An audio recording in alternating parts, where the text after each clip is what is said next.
Hi, I'm Dr. Chris Johnson. The question is, what causes back pain when coughing or sneezing?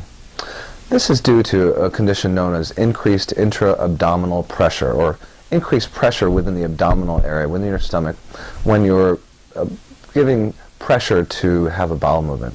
Now, this is caused by irritation of the nerves as they come out through the spine. When there's increased pressure on the spinal column, the spinal canal, or in the nerves as they exit from your body, then this can cause that type of shooting pain that you notice as leg or back pain.